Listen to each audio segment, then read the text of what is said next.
بسم اللہ الرحمن الرحیم. السلام علیکم ناظرین, میں ہوں انسا کیانی اور اس وقت میرے ساتھ موجود ہیں جرنلسٹ عابد اندیب. عابد اندیب, بہت شکریہ آپ کے ٹائم کا. عابد اندیب, سب سے پہلے میں آپ سے یہ پوچھنا چاہوں گی کہ جیسے بھی ہمارے سیاستدان ان پہ کوئی بھی کیس بنتا ہے اور اگر گرفتار ہو ہی جائیں, جیل تک پہنچ ہی جائیں, تو پھر کوئی نہ کوئی انہیں تکلیف بیماری شروع ہو جاتی ہے.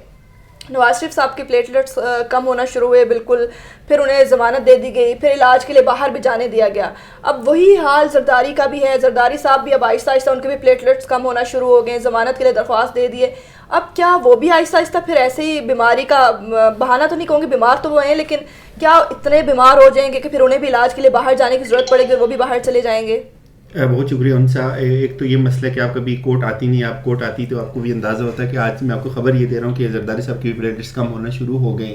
آج ان کے وکیل نے جس طرح عدالت کو یہ بتایا کہ ان کے بھی پلیٹلیٹس کم ہیں, تو ظاہر ہے کہ ایک پریزیڈنٹ تو سیٹ ہو گیا, عدالت نہیں کر دی کہ نواز شریف کے اگر کم ہوئے تھے تو اب پہلے بھی ایک اعتزاز احسن بھی ایک یہ بات کریں کہ سندھ اور پنجاب کو ایک الگ الگ طریقے سے ٹریٹ کیا جاتا ہے. جیسے آپ نے کہا کہ باہر چلے جائیں گے, تو ظاہر ہے ایک ان کے سامنے ایک پریسیڈنٹ ہے جس کو وہ کوٹ کریں گے کہ نواز شریف کو اگر آپ نے باہر بھیجا, اور یہی بنیادیں تھی, یہی گراؤنڈس تھی. اور ایک بات یہ بھی ہے کہ آصف زرداری جو ہیں وہ نواز شریف کی نسبت زیادہ بیمار ہیں. بہت سارے لوگ یہ بات کہتے ہیں, اور میں پرسنلی اس بات کو کنفرم کرتا ہوں. جس ڈاکٹر سے میں نے تھراپی کروائی تھی وہ یہ بتاتے تھے کہ وہ ڈاکٹر آصف زرداری صاحب کی بھی تھراپی کرتے رہے, تو وہ یہ بتاتے تھے کہ ان کا یہ تجربہ ہے کہ اس وقت جو زرداری صاحب کی ہیلتھ ہے وہ نواز شریف سے زیادہ ورس ہے. تو اس اعتبار سے, اور پھر جو پنجاب اور سندھ کے ایک ڈفرینس کورٹ ہوتا ہے, اس اعتبار سے ظاہر ہے ان کی طبیعت خراب ہے, ان کی نسبت زیادہ خراب ہے. جہاں تک آپ نے کہا کہ یہ ہمارے سیاستدان بیمار کیوں ہوتے ہیں, یہ ایک ستم ظریفی ہے. ہونا تو یہ چاہیے اب کہ جس طرح سے جب ان پہ کیسز آتے ہیں تو اس اسمبلی کا ایک جو ہے نا ایک میڈیکل ٹیسٹ بھی ہونا چاہیے, کس کس بندے کو ٹکٹ جاری کیا جائے جو فزیکلی بالکل فٹ ہو. بیماری صرف اور صرف ایک شیلٹر ہوتا ہے اپنے آپ کو اصل مسائل سے ہٹانے کا, اصل معاملات سے ہٹانے کا, اصل گفتگو اور اصل مکالمے سے ختم کرنے کا. آپ یہ بہت آسان ہوتا ہے کہ آپ بیماری کو فریم کریں, بیماری کے نام پہ آپ لوگوں کو بیوقوف بنائیں, اپنی بیماری کو کیش کرنے کے لیے. ظاہر ہے انسانیت کے اعتبار سے, انسانی ہمدردی کے اعتبار سے ایک بڑی بات سمجھی جاتی ہے ہمارے معاشرے میں. عمران خان جیسا انسان جس نے 20 سال یہ کمپین کی کہ میں ان کو نہیں چھوڑوں گا اور میں لوٹی ہوئی دولت کو واپس لاؤں گا, میں چوروں کو پکڑوں گا, اور الیکشن اسی بات پہ لڑا. الیکشن جیتنے کے بعد بھی سارا نیریٹو یہی ڈیولپ کیا. جب انسانی ہمدردی کا ذکر آتا ہے, انسانیت کی بات آتی ہے, تو پھر وہ عمران خان نے بھی یہ کہا جی کہ میں مجھے ان پہ رحم آ گیا, یا انسانی ہمدردی کی بنیاد پہ میں ان کو جانے دیتا ہوں. تو یہ ایک بہت نازک اور سینسیٹیو ایشو ہوتا ہے. بحیثیت مسلمان بھی آپ کو چاہیے کہ آپ اگر کوئی بیمار ہے واقعتاً تو آپ اس کو اس کی کیئر کریں اور اس کو بڑی رسپیکٹ کی نظر سے دیکھیں, کسی کی بیماری کو ڈاؤٹ نہ کریں. لیکن جو ان سیاستدانوں کا مسئلہ نا, آپ دیکھیں جتنے سیاستدان پکڑے گئے نواز شریف سے لے کر خورشید شاہ تک, سب کا یہی مسئلہ سامنے آتا ہے. ایک بڑا زبردست قسم کا لطیفہ سوشل میڈیا پہ سرکولیٹ کرتا ہے کہ عمران خان کا شکریہ کہ جس نے جو ہے نا ان سیاستدانوں کو, ان لوگوں نے اتنی خدمت کی اس ملک کی, لگاتار دن رات خدمت کرتے رہے اور ان کو پھر گرفتار کر کے ان کے علاج کروانا پڑے. تو مسئلہ یہ ہے کہ یہ ایک غیر سنجیدہ قسم کا اور غیر سنجیدہ نوعیت کا مکالمہ اب جنم لے چکا ہے کہ کوئی جو بیمار ہے اس کی ٹریٹمنٹ اتنی ضروری ہو چکی ہوئی ہے, اس کے جتنے بھی کرائم ہے اس کے اوپر جتنا لوڈ ہے اس پہ بات نہیں ہونی چاہیے, اس کی صحت زیادہ مقدم ہے. اب یہ نہیں دیکھتے کہ ان سیاستدانوں کی وجہ سے کتنے لوگ سفر کرتے ہیں, ان سیاستدانوں کی وجہ سے کتنے لوگ تکلیفوں کا شکار ہوتے ہیں, ان سیاستدانوں کی وجہ سے کتنے بچے بھوکے مرتے ہیں, غذائی اجناس کی کتنی قلت ہوتی ہے. اس پہ کوئی بات نہیں کرتا, اس پہ کوئی بات نہیں کرتا کہ سیاستدانوں کا ماضی کا کیا کردار رہا, ان کی وجہ سے سماج کتنا بگڑا, کتنی تباہی آئی, اس پہ کوئی بات نہیں کرے گا. لیکن ایک فرد آپ کے لیے, ایک انڈیویجول, اس کے ذاتی مسائل آپ کے لیے بہت زیادہ امپورٹنٹ ہوتے ہیں, لیکن جو ریسٹ آف سوسائٹی ہوتی ہے, معاشرہ ہوتا ہے, وہ اس پاکستان کا یہ المیہ وہ نظر انداز ہوتا ہے, اور اس میں بڑا کردار میڈیا کا ہے. اچھا, بلاول زرداری نے پاکستانی ڈاکٹروں پہ عدم اعتماد کا اظہار کیا ہے. یہ بہت بڑی بات ہے ہمارے, جو کہ میڈیا نے جس کو کور نہیں کیا.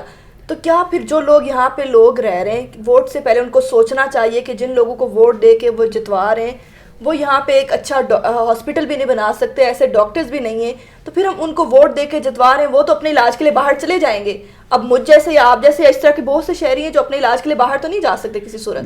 بیسکلی یہ سوال تھوڑا سا اس کو اگر بہت اچھی طریقے سے فریم کرتی تو یہ اور طرح سے بھی فریم ہو سکتا تھا. آصف زرداری نے جو, یا ان کے بیٹے نے یہ عدم اعتماد کیا ڈاکٹرز پہ, یہ انہوں نے سسٹم پہ عدم اعتماد کیا. انہوں نے اس سسٹم کو کہا کہ اس پہ ہم لعنت بھیجتے ہیں, ہمارا اس سے کوئی سروکار نہیں. آپ کو یاد ہے کچھ عرصہ پہلے نواز شریف کے بیٹے نے ٹویٹ کی تھی اور کہ تم لوگوں کی کیا اوقات ہے, آپ کو پتہ ہے نواز شریف ہم تو خاندانی رئیس تھے اور ہمارا یہ تو بات یہ ہے کہ یہ کلاس کا مسئلہ ہے. یہ کلاس جو ہے زرداری ٹائپ لوگوں کی کلاس, یہ ہم عام انسانوں کے درجے میں بھی بڑی دیر سے رکھتی ہے. ان کا کوئی اس سے سروکار نہیں کہ ان کو انسانوں کی ایون فہرست میں بھی شامل کیا جائے. جہاں تک ڈاکٹر سے عدم اعتماد کا تعلق ہے, یہ ایک بہت تشویشناک اور تکلیف دہ بات ہے. وہی ڈاکٹرز آج ہائی کورٹ نے ان ڈاکٹرز کو جو ہے وہ ریفر کیا ہے, ایک بورڈ بنانے کے لیے کہا ہے. وہی بورڈ ایک سفارشات مرتب کرے گا ان کی ہیلتھ کے بارے میں, اور یہی ڈاکٹرز ان کا علاج کرتے ہیں, اس میں ان کا پرسنل ڈاکٹر بھی شامل ہے. بات یہ ہے کہ آپ ان سے کوئی یہ سوال پوچھے کہ آپ کے والد صاحب کی پچھلے 5 سال حکومت رہی, تو آپ 5 سال میں اس طرح کا کوئی ایسا ہاسپٹل یا ایسا سیٹ اپ نہیں بنا سکے ایون سندھ میں, جہاں ایک کتا اگر ایک انسان کو کاٹتا ہے تو سسک کے مر جاتا ہے, اس کی ویکسین آپ کے پاس اویلیبل نہیں ہے, اور آپ یہاں ایک تماشا لگاتے ہیں اور آپ کہتے ہیں کہ ان ڈاکٹرز پہ ہمیں جو ہے وہ اعتماد نہیں ہے. ان کو شرم آنی چاہیے. یہ باتیں کرتے بھی وہی لوگ ہیں جو اتنا ٹائم لمبا عرصہ جو ہے نا گورنمنٹ میں رہ چکے ہیں, ان کو تو یہ باتیں نہیں کرنی چاہیے. بالکل, لیکن ہماری عوام کو بھی یہ بات سمجھنی چاہیے, ووٹ دینے سے پہلے سوچنا چاہیے کہ ایسے لوگوں کو الیکٹ کیوں کرتے ہیں. ووٹ تو پھر عوام دیتی ہے نا, الیکٹ کوئی اور ہو جاتا ہے. آپ کیا کہنا چاہ رہے ہیں؟ ایسے بھی ہوتا ہے نا, ایسے نہیں ہوتا کیا, مطلب گاندھی تو ہوتی ہے نا. ٹھیک, اچھا کیا ویسے اسی بات پہ اگلا سوال بھی کہ کیا وجہ کیا ہے کہ عجیب و غریب مناظر ہمیں دیکھنے کو ملتے ہیں, جیسے ہی کوئی ہمارا جس میں بہت سے لوگ, آپ کو میں نام بتاؤں, شہباز شریف گرفتار ہوئے, ان کی کمر میں درد شروع ہو گیا, خورشید شاہ گرفتار ہوئے, ویل چیئر پہ آ گئے وہ, ایسے ہی شرجیل میمن گرفتار ہوئے تو ہسپتال کی جگہ جو ہے نا VIP روم میں وہ نظر آتے ہیں. تو تمام لوگ یہ گرفتار ہونے کے بعد ہی بیمار ہوتے ہیں جو ہمارے پولیٹیشین سے, پہلے ان کو کوئی مسئلہ نہیں ہوتا جب تک یہ حکومت میں ہوتے ہیں اور اپنی کرسی پہ بڑے آرام سے بیٹھے ہوتے ہیں, لیکن جیسے ان پہ کوئی کیس کھلتا ہے, بیمار جیل میں جاتے ہیں, بیمار ہو جاتے ہیں. زبردست, اور اس کے اتنا ہی زبردست جواب ہے. بات یہ ہے کہ یہ بیمار ہوتا ہر انسان, بیماری ایک دم سے نہیں لگتی. میں بھی بیمار ہوں, آپ کو بھی کوئی نہ کوئی مسئلہ ہوگا, جمشید انصاری صاحب کو بھی 3-4 مسئلے. بات یہ ہے کہ جب یہ گرفتار ہوتے ہیں نا تو تب یہ یکسوئی سے اپنا علاج کرواتے ہیں. پہلے یہ مصروف ہوتے ہیں کرپشن کرنے میں, 2 نمبری کرنے میں مصروف ہوتے ہیں, یہ کرپشن کر رہے ہیں. کرپشن سے ان کو فرصت نہیں ملتی کہ یہ یکسوئی کے ساتھ اپنا علاج کروائیں. جب وہاں سے ان کا دانا پانی بند ہوتا ہے نا, پھر یہ کہتے ہیں کہ یار اب تھوڑا سا جسم کا حق ہے, اس کو یہ ادھر دیتے ہیں, جیل میں جا کے ان کو یہ ہیلتھ یاد آتی ہے. اور یہ ایک ضروری ایک فیشن بن چکا ہوا ہے, یہ رواج ہے ہمارے معاشرے کا. اچھا, اپوزیشن ویسے تو بہت زیادہ شکوے کرتی ہے, لوگوں کو دکھانے کے لیے بہت زیادہ واویلا کرتی ہے کہ مہنگائی بہت زیادہ ہے, لیکن جب بھی قومی اسمبلی میں وہ جاتے ہیں تو ان کا ایک ہی مسئلہ پروڈکشن آرڈرز پہ آ کے رک جاتے ہیں, جبکہ باہر وہ لوگوں کو دکھانے کے لیے, عوام کو بیوقوف بنانے کے لیے کہتے ہیں ہاں بھائی گورنمنٹ نے بہت زیادہ مہنگائی کر دی ہے. وہی بات آپ جا کے اسمبلی میں کیوں نہیں کرتے؟ بات یہ کہ دیکھیں پاکستان کی جو سیاسی جماعتیں نا, اللہ کرے اس قوم کو بہت جلد سمجھ آئے, عام انسان کو یہ بات سمجھ آئے کہ یہ جو سنگل لوگ ہیں نا, سنگل خاندان, یہ فیملی ڈائنیسٹی ہے.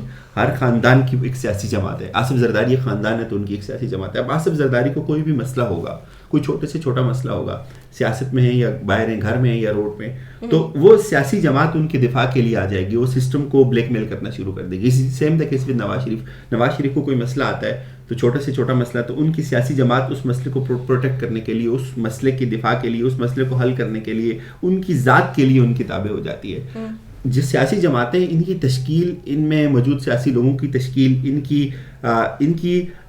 کی تربیت ہی ان خطوط پہ نہیں ہوئی کہ آپ نے عوام کے لیے یا عوامی فلاح کے لیے کوئی گفتگو کرنی ہے, کوئی مکالمہ کرنا ہے. بنیادی طور پہ یہ ان خاندانوں کے غلام ابن غلام کی ایک سیریز ہے یہ سیاسی جماعتیں. تو ظاہر ہے پھر جب آپ کو یہ پتہ ہے کہ آپ کو ٹکٹ ملنا ہے, آپ کو یہ پتہ ہے کہ آپ کو پارٹی نے نوازنا ہے, آپ کو یہ پتہ ہے کہ آپ کو پارٹی کا کوئی عہدہ مل جانا ہے, آپ کو پھر فنڈ مل جانے, اسی طرح اپنے سسٹم میں اوپر آنا ہے, تو اس کا لازمی جز ہے کہ آپ کیا کریں گے, آپ یہی کریں گے, آپ اپنے کسی ایک شخص کے پیچھے لگ جائیں گے, اس کی تقلید میں آپ اتنے اندھے ہو جائیں گے, آپ ساری چیزوں کو رگیت کے رکھ دیں گے. تو یہ کلچر ہے ہمارا, یہ کوئی ایسی ڈھکی چھپی بات نہیں ہے. یہ اس اندھی تقلید اور اندھے مقلد ووٹر کو یہ بات سمجھنی چاہیے کہ پارٹی میں اوپر آنے کا رائج الوقت پروسیس کیا ہے, پروسیجر کیا ہے. یہی ہے کہ اگر آپ نواز شریف کی پارٹی میں, تو آپ نواز شریف کی شان میں ایسے جھوٹ ملائیں جن سے وہ قطعی طور پہ اپنی ذات میں ہی محروم ہے. آپ ان کی ذات کو نیلسن منڈیلا بنا کے پیش کریں, آپ ان کو نظریاتی بنا کے پیش کریں, آپ ان کے دور میں جو ہے وہ بڑے ان کے شاندار کارنامے گننا شروع کرتے ہیں, اور پھر اس سے کیا ہوتا ہے, اس سے ان کے نفس کو بڑی تسکین ہوتی ہے, اور وہ پھر اس سے لوگ قریب آتے ہیں, خوش آمد قریب کرتی ہے آپ کو آپ کے لیڈر کے. تو یہ کوئی ایسی بات نہیں ہے پریشان ہونے والی. اچھا ایک آخری سوال آپ سے, اگر آصف زرداری بھی باہر چلے جاتے ہیں جو کہ امید ہے کہ بہت جلد چلے ہی جائیں گے, اس کے بعد نواز شریف ویسے ہی باہر ہیں, اسحاق ڈار بھی پہلے سے ہی باہر ہیں, پھر مریم نواز رہ جاتی ہیں, کیا مریم پھر وہ بھی نواز جائیں گی؟ دیکھیں آصف نواز شریف چلے گی کوئی کہہ سکتا تھا؟ کوئی بھی نہیں کہہ سکتا تھا. ایسے 2 مہینے 10 مہینے پہلے نہیں کہہ سکتا تھا. آصف زرداری کے پلیٹلیٹس گرنا شروع ہو گئے, تو یہ کوئی پلیٹلیٹس 2 ڈیل ہوگی, یہ بھی کچھ نہ کچھ ہوگا, اور ان کی بھی اڑان بھرنے کو ہیں یہ بھی. اور اس کے بعد مریم بی بی خاموش ہیں, مریم بی بی کوئی ایکٹیویٹی نہیں کر رہی ہیں, وہ خاموش ہیں, چل ہیں, اور ٹویٹس بھی نہیں کر رہی ہیں, جلسوں میں بھی نہیں جا رہی, پارٹی میٹنگز بھی نہیں کر رہی, کوئی ایسا بیانیہ نہیں نیا آ رہا. مریم نواز نے نواز شریف کی گرفتاری اس سے نائلی کے بعد ایک مومنٹم شروع کیا تھا نا جلسے کی, بالکل ایسے ایسا کچھ بھی نہیں ہے. اب نا ماحول ٹھنڈا ہے, ٹھنڈے کا مطلب ہے کسی نے پیچھے تھپکی دی ہوئی آسرا رکھا ہوا ہے, تو کچھ نئی ڈیولپمنٹس ہوں گی. اور اگر آصف زرداری چلے جائیں گے اور اس کے بعد پھر پیچھے مریم بچتی ہے نا, مریم بھی چلی جائے گی, تو یہ سب جائیں گے رفتہ رفتہ. آپ اور میں ادھر ہی رہ جائیں گے کیونکہ ہماری پلیٹلیٹس نہیں گرے. جی ناظرین, آپ نے دیکھا عابد اندلیب ہمارے ساتھ موجود تھے. عابد اندلیب بہت شکریہ آپ کے ٹائم کا, تھینک یو سو مچ.